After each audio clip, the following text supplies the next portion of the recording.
여러분 안녕하십니까. 7월 30일 새벽입니다. 저는 책입니다. 일주일 전 국민의힘 전당대회가 끝났습니다. 비록 진흙탕 대회였고 또 이전 투구라는 비판을 받았죠. 보수의 정체성이 희석된 전당대회였지만 그래도 국민의힘은 컨벤션 효과를 누리고 있습니다.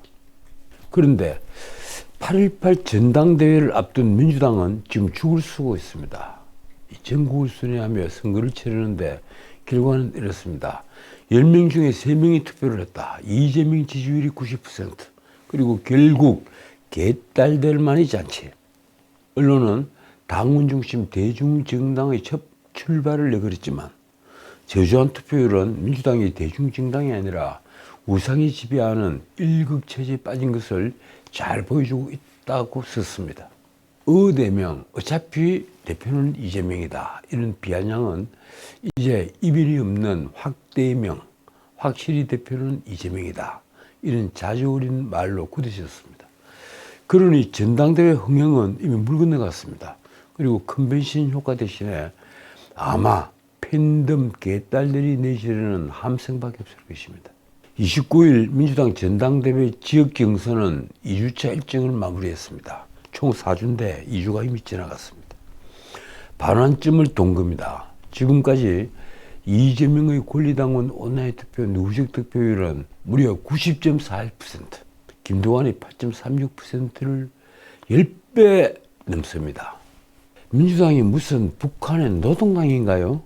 제가 늘 드리는 말씀입니다만 뺏지만 달지 않았을 뿐이지 정말 이렇게 우상화를 해도 되는 겁니까? 이런 선거를 왜 하는 걸까요? 놀라운 건 권리당원의 투표 참여율이 불과 31.49%로 저조하다는 것입니다. 이 투표율은 대선 패배되어 있었던 전당대회 투표율보다 6.6%포인트나 낮은 수치입니다. 이런 저조한 참여율은 민주당이 대중정당으로 나아가는데 이재명 우상화가 얼마나 장애가 되고 있는지, 얼마나 걸림돌이 되고 있는지 잘 보여주고 있습니다. 전당대회 준비위원회가 내걸었던 당원 중심 민주당은 이제 한여름밤의 꿈이 될 게 명확해졌습니다. 참고로 이전 투구라는 오명을 썼던 국민의힘 전당대회는 투표율이 비록 50%도 안 되는 48.5%였지만 민주당보다 17%포인트 이상 높았습니다. 지난 2년 이재명의 당 장악을 우리는 어떻게 이해를 해야 합니까? 지난 2022년 최종 투표율은 37.09%. 이 대선 직후에 있었던 전당대회였죠. 이재명은 그 전당대회에서 77.77%를 획득해서 대표로 선출되었습니다. 더 놀라운 건 최고위원 후보자들이 하나같이 이재명에게 충성을 맹세한다는 것입니다. 그것도 경쟁적으로 말입니다. 이재명의 수석 변호인을 자처하는가 하면 노골적으로 이재명 대통령 시대라며 아첨을 하기도 합니다. 이재명의 우산이 되겠다 이런 식의 나쁘끄러운 말은 이제 흔한 말이 되었으며 심지어 김대중 이상으로 준비된 대통령 후보라는 찬사마저 나왔습니다. 그 결과는 민심 위반입니다. 한국갤럽이 지난 23일부터 사흘간 한 여론조사, 그 토요일에 발표가 됐죠. 그 여론조사 결과는 국민의힘은 3주 연속 35%, 그나마 30% 중반을 달리고 있습니다. 그런데 민주당은 2주 연속 27%입니다. 이 오차 범위가 플러스 마이너스 31%, 그러니까 오차 범위가 6.2%입니다. 이러니까 민주당과 국민의힘의 지지율 격차 8%포인트는 오차범위 6.2%포인트를 넘어서는 것입니다. 최근 여론조사 대부분 국민의힘이 민주당을 크게 이기고 있습니다. MBS 지표조사가 그렇고 그것도 오차범위를 넘어섰습니다. 리얼미터도 그렇습니다. 그 조사도 오차범위를 넘어선 우위를 국민의힘이 차지하고 있습니다. 어떻든 민주당은 지금 일극체제 1인 정당이 되어 있습니다. 당대표 선거가 이렇게 일방적으로 흐르자 어렵게 출마를 결정했던 김두관만 아주 이상하게 됐습니다. 언론을 보면 그는 20% 득표를 목표로 한 것으로 알려지는데 지금 현재 불과 8% 남짓한 표만 얻고 있으니 출마하지 않은 것보다 못하게 되어버린 것입니다. 왜 20%가 목표인가 하니 지금 남아있는 비명 숫자가, 그러니까 친명이 완전 독식을 했는데 그나마 남아있는 비명 숫자가 한 20%가 될 것이다. 그래서 김두관이 목표 20%였다는 겁니다. 어떻든 그 20%를 차지하지 못하고 불과 8% 남짓만 얻고 있으니, 그래서 이제 이 김두관이 어제 윤 대통령과 이재명에게 민생 경제를 위한 대연정이라는 아주 기발한 제안을 내놨습니다. 두 분에게 대연정을 하자고 제안을 한다. 29일 기자회견을 열고 여야가 함께 참여하는 민생경제 대연정을 하자. 그 대연정 내각을 구성해서 민생 안정을 위한 단기 정책을 만들자고 한 것입니다. 김두관이 최소한 민생 경제만큼은 정쟁을 중단하고 여야가 서로 머리를 맞대고 지혜를 모아야 한다며 윤 대통령과 한동훈 대표에게 한 말이 이렇습니다. 앞으로 1년간 민생경제 전반에 대해 국회와 정부가 책임을 지자. 정책 수립과 입법, 집행을 빠르게 추진함으로써 민생 안정을 효율적으로 담보할 수 있을 것이다. 자, 그런데 말입니다. 도대체 지금 정책은 누가 부리는 겁니까? 22대 국회에 들어와서 민주당과 조국 당은 앞서거니 뒤서거니 하면서 특검 그리고 탄핵 계속 밀어붙이고 있습니다. 조국은 그렇게 얘기를 하죠. 3년은 길다 이러다가 지금 4월도 길다 이렇게 얘기를 하죠. 윤석열을 끌어내리자. 민주당도 그렇습니다. 지금 국민의힘이 정쟁을 하자는 게 아닙니다. 그런데 무슨 국민의힘을 향해서 정쟁을 거치고 민생경제를 위한 대연정을 하자 이런 제안을 하는 겁니까? 김두관은 연정 내각 구성을 위해 최상목 경제부총리를 비롯한 경제부처를 전면 개각하고 정책기조 전환 추진을 요구했습니다. 참 기가 막힙니다. 이 정부 경제 정책이 그렇게 잘못된 경제 정책입니까? 저는 도대체 이해를 못하겠습니다. 도대체 김두관은 윤석열 정부의 정책 기조가 무엇인데 그걸 어떻게 바꾸자는 것입니까? 김두관은 두 번째로 국회 합의로 연정 내각을 이끌 임무를 추진해야 한다고 했습니다. 말하자면 윤석열 대통령은 명목상의 국가 원수로만 남아있고 내각을 통할하는 권한을 국회에서 뽑은 새 국무총리에게 맡기라는 요구입니다. 쉽게 말해 윤석열 대통령에게 항복을 요구하는 것입니다. 참 기가 막힙니다. 김두관은 세 번째로 여야 합의로 긴급 민생지원금을 최대한 빨리 집행하면서 민생경제 법령을 신속히 처리하자고 요구했습니다. 지금 민주당과 이재명이 계속 요구하는 것이 그렇죠. 한 사람당 25만 원씩 13조 원을 들여서 돈을 뿌리자. 김두관도 지금 그 얘기를 하는 겁니다. 김두관 역시 이 나라 유사 좌파들의 노선인 포퓰리즘에서 한치도 벗어나지 못하고 있는 것입니다.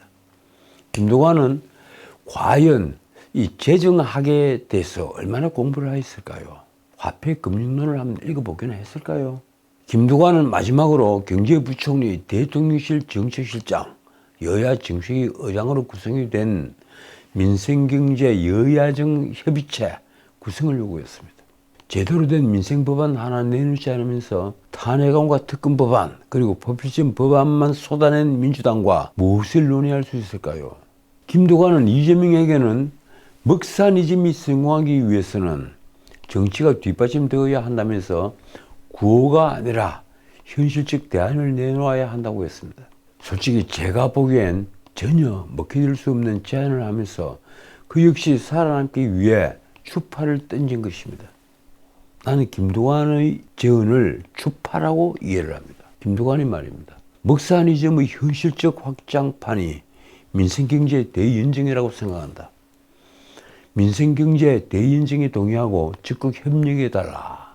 이런 말을 하는 것은 김두관 역시 정책에 대한 공부는 전혀 되어 있지 않다는 걸 보여줍니다. 도대체 이 나라 정치인들은 언제쯤 정책 공부를 할까요? 자, 어제 29일 열린 국회 과방위에서 이진숙 방통위원장 후보자에 대한 인사청문 경과 보고서 채택이 불발이 됐습니다. 야당은 자진 사퇴해야 한다며 반대를 했습니다. 민주당 한민수는 이 후보자가 위안부 문제 등에 대해 극우적 발언을 내놓았다며 방통위원장으로 적합하지 않다고 했습니다. 결국 이날 청문보고서 채택은 보류가 되었습니다. 윤석열 대통령은 30일 이진숙 후보자에 대한 인사청문보고서 송부를 재요청을 한 뒤에 이르면 31일 임명을 강행할 것으로 보입니다. 하루가 급하기 때문이죠. MBC 지배구조를 바꾸려면 방문진 이사들을 새로 임명을 해야 합니다. 그것 때문에 지금 방통위원장을 지명을 하고 그 앞에 김홍일 방통위원장은 탄핵 의결이 되면 졸지에 직무가 정지된 채로 한 6개월 보내야 되니까 그러면 방문진 이사를 바꾸지를 못하니까 사표를 써버렸죠. 그리고 지금 이진숙을 새로 임명을 한 겁니다. 그리고 부위원장도 마찬가지입니다. 지난번 이상은입니까? 이상은 변호사죠. 역시 사임을 했습니다. 민주당이 직무대행을 탄핵할 수 있다고 여기고 역시 탄핵을 발의를 하니 사표를 썼죠. 그리고 윤 대통령이 재가를 했습니다. 민지간을 재가를 했는데 아마 윤 대통령이 이번에 또 임명을 하겠죠. 문제는 민주당의 계획입니다. 그냥 순순히 넘어가지는 않겠죠. 민주당은 이진숙 후보자의 취임 즉시 탄핵소추안을 다시 제출하는 방안을 고심 중입니다. 쉽게 말하면 취임하면 방문진 이사를 선임을 할 수 있는 여유 있는 시간을 주지 않고 곧장 다시 탄핵안을 내서 본회의에서 탄핵을 결의하겠다. 뭐 이런 얘기입니다. 말하자면 방통위가 방문진 이사진을 새로 구성할 시간을 주지 않겠다. 이런 판단입니다. MBC 지배구조를 지키기 위해 민주당은 지금 총력전을 펴고 있습니다. 문재인 정권 때 이 방통위를 장악한 뒤에 KBS와 MBC는 물론 SBS와 YTN 등을 이른바 노영방송이라는 말이 나오도록 편향된 방송이 되게 한 추억에서 지금 벗어날 수가 없는 것입니다. 윤석열 정부는 이진숙 임명과 함께 자진 사퇴한 이상인 전 부위원장의 후임 임명도 서두를 것입니다. 어떻게 될까요? 민주당은 이진숙의 취임 즉시 탄핵소추안을 발의하려면 우선 명분이 필요할 것입니다. 아마도 이진숙 후보자의 법인카드 유용과 무단 결근 논란들에 대해 청문회 위정을 했다고 걸고 넘으시겠죠. 그 내용 자체는 과거의 내용이니까 탄핵 사유라고 하긴 뭐 합니다만 청문회에서 위정을 했다. 아마 이걸 탄핵 사유로 걸고 넘어갈 겁니다. 일본군 위안부 문제 관련 발언 등을 문제 삼아 이 국무위원으로서 부적합하다. 이런 논리로 탄핵소추안을 추진하는 방안도 검토 중이라는 말이 지금 민주당에서 나오고 있습니다. 과방위원장 최민희는 윤 대통령이 임명을 의결하면 법적 책임을 묻겠다는 말까지도 하고 있습니다. 참 기가 막힙니다. 이 윤 대통령이 방통위원장을 임명을 하면 그게 어떤 법적 책임을 묻겠다는 것입니까? 최민희 과방위원장이 너무 요사이 붕 떠 있는 건 아닌가요? 과연 민주당은 이진숙을 즉시 탄핵할 명분을 찾을 것인가? 이게 지금 초점이죠. 이해식 민주당 대변인은 어제 최고위원회의 후에 이렇게 말했습니다. 방송사법이 차례차례 통과되고 있지만 사상 초유의 방통위 영인체제에 대한 책임은 결국 불법적 방통위 운영을 조장한 윤 대통령에게 있다. 이 후보 법인카드 유용, 무단 결근, 극우 망언 등 부정 비위를 강조해 나갈 생각이다. 글쎄요, 우리 국민이 이진숙 후보가 무단 결근을 했다, 극우 망언을 했다, 법인카드 유용을 했다 이렇게 믿고 있는 겁니까? 자, 그러면서 한 말이 이렇습니다. 이진숙 후보자가 위원장이 임명이 돼 방송문화진흥회 이사들을 선임을 한다면 그 자체가 불법적인 것이어서 탄핵 사유가 된다. 또 이거 무슨 말인가요?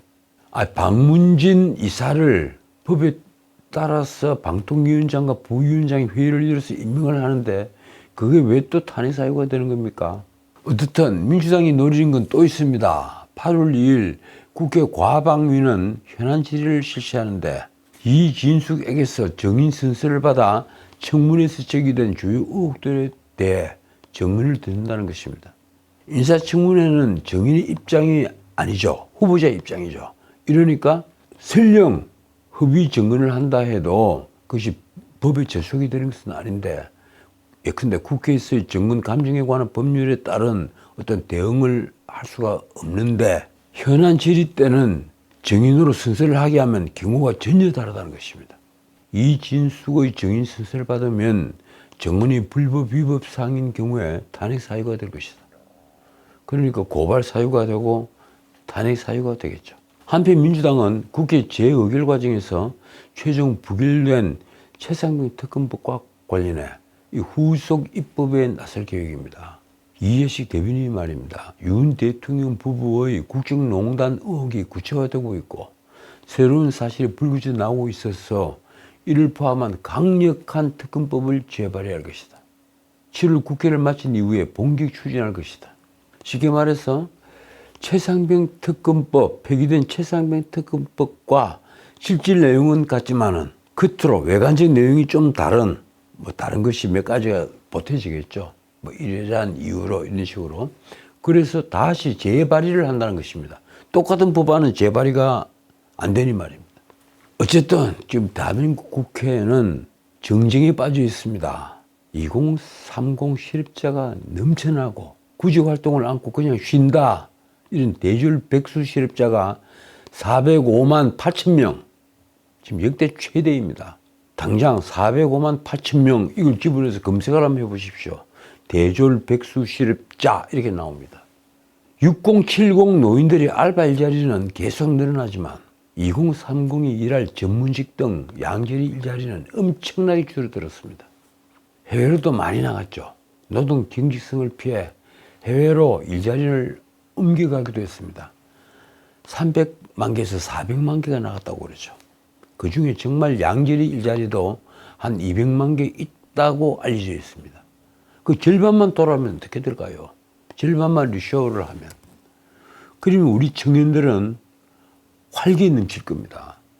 이런 판에 가계의 빚이 늘고 있습니다. 일본인은 10가구 중에 6가구가 적자 살림입니다. 버는 돈보다 쓰는 돈이, 써야 될 돈이 더 많다는 겁니다. 중산층인 3, 4분위도 5가구 중에 한 가구가 적자 살림입니다. 중산층 20%가 무너지고 있는 것입니다. 그런데도 우리 국회는 지금 탄핵이니 특검이니 한 정쟁으로 밤을 새우고 있습니다. 무엇보다도 정치인들은 민생을 해결하기 위한 공부는 하지 않습니다. 이런 판에 국민의힘은 소수 정당의 비애를 씹고 있을 뿐입니다. 백이들석으로 할 수 있는 게 하나도 없으니 말입니다. 문제는 절대다수 정당인 민주당입니다. 민주당은 이재명을 감옥에 가지 않고 무사히 다음 대선까지, 그러니까 한 2년 뒤에 시작이 되겠죠. 2년 뒤에 시작되는 다음 대선까지 살아남게 하기 위해 지금 총력전을 펼치고 있습니다. 윤석열을 끌어내려서 대선을 앞당기지 않으면 이재명이 위험하다. 임기 단축을 전제로 한 4년 중임제 개헌안을 받지 않으면 탄핵으로 갈 수밖에 없다. 이대로는 위험하다. 이런 말이 야당은 밥 먹을 때마다 하고 있습니다. 오로지 목표를 윤석열을 끌어내리기 여기에 두고 있는 겁니다. 이러니 22대 국회에 들어와서 민생 법안은 자체를 감추었습니다. 오로지 탄핵, 특검, 그리고 21대 국회에서 소위 이념에 의한 법안들, 예컨대 노랑봉투법, 이런 법안들. 민주당이 강화된 최상병 특검법을 발의하겠다는 것은 사실 그런 이유였습니다. 동병상련에 빠져있는 조국 역시 지금 김건희 특검법에도 아주 적극적입니다. 결국 노리는 것은 윤석열을 허수아비로 만들어 대선을 앞당긴다는 것입니다. 과연 그게 성공할까요? 마치 도널드 트럼프가 형사재판에서 유죄 판결을 받았으면서도 지금 대선 후보로 건재한 것처럼 이재명도 대선에 가까워질수록 사법 리스크는 그만큼 희석된다는 계산입니다. 정말 그렇게 된다면 어떻게 될까요? 이 나라의 정의는 땅에 파묻힙니다. 이재명은 그런 한편 자신을 차기 리더로 부각시키기 위해 지금 무던 애를 쓰고 있습니다. 이재명은 7월 10일 대선 출정식을 방불케 하는 당대표 출마 기자회견을 했죠. 신문에 크게 났죠. 그는 대표직 연임에 도전하겠다고 공식 선언을 하면서 먹고 사는 문제를 해결하겠다며 구체적인 정책들도 쏟아냈습니다. 먹고 사는 문제. 그걸 해결하겠다. 그래서 먹사니즘이라는 신조어를 등장시켰습니다. 먹고 사는 문제를 해결하는 것. 바로 먹사니즘이 우리의 유일한 이데올로기다. 국민을 얼마나 우습게 여기면 먹사니즘이라는 말을 만들어내는 겁니까? 이 나라 대통령이 출마했던 사람이 말입니다. 그때 한 말이 이렇습니다. 성장의 회복, 지속 성장이 곧 민생이자 먹사니즘의 핵심이다. 그런데 말입니다. 이재명은 그러면서 놀랍게도 자신의 대선 공약이었던 기본사회, 그러니까 기본소득, 기본주택, 기본금융.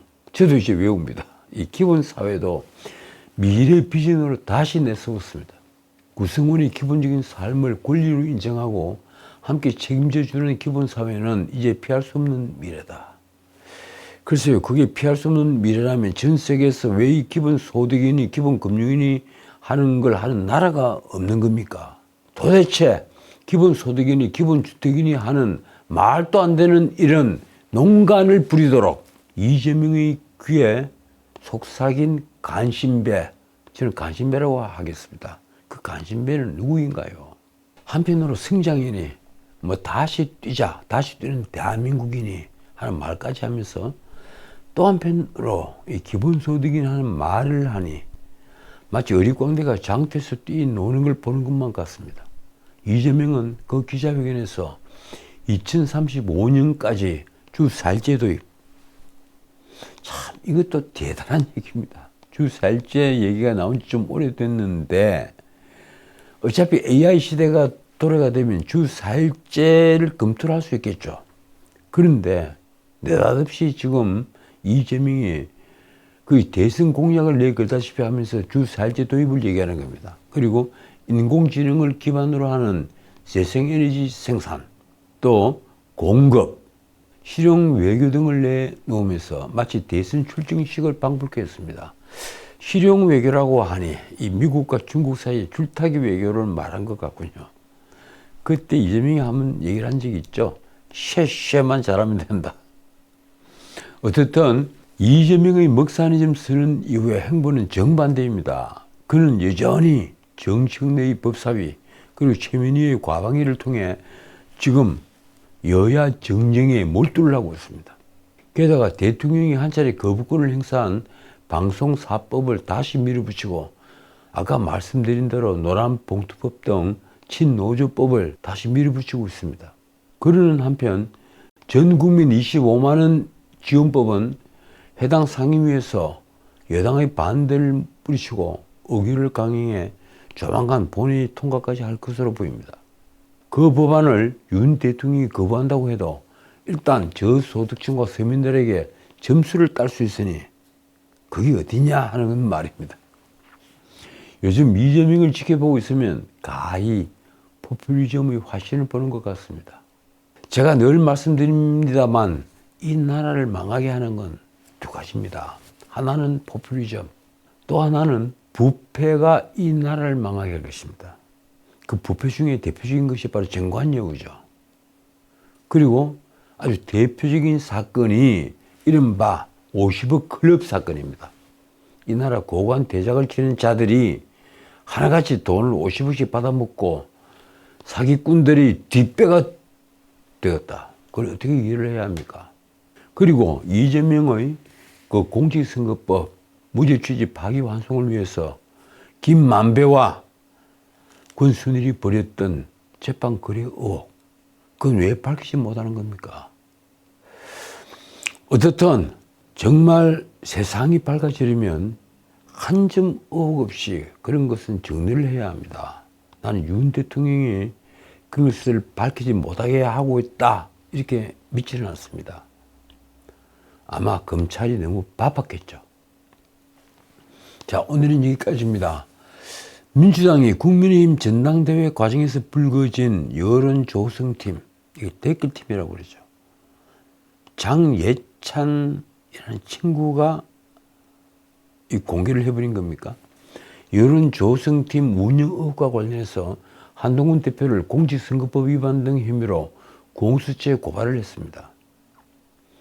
한동훈 대표가 법무부 장관 재직 당시에 여론 관리를 해주고 우호적인 온라인 여론을 조성하는 팀이 별도로 있었다. 이런 의혹이 여당 전대 과정에서 제기가 됐다는 것입니다. 민주당 주장은 이렇습니다. 의혹이 사실이라면 공무원으로서 직권을 남용한 것은 물론 공직선거법 위반이자 댓글 서비스를 제공하는 언론사 및 포털사의 업무 방해에 해당한다. 한편 조국 당도 지난 20일 한동훈을 댓글팀 의혹과 관련해 직권남용 혐의로 국가수사본부에 고발을 했습니다. 제가 한 말씀만 드립니다. 민생을 이처럼 알뜰히 살폈다면 이 나라는 지금 얼마나 살기 좋은 나라가 됐을까요?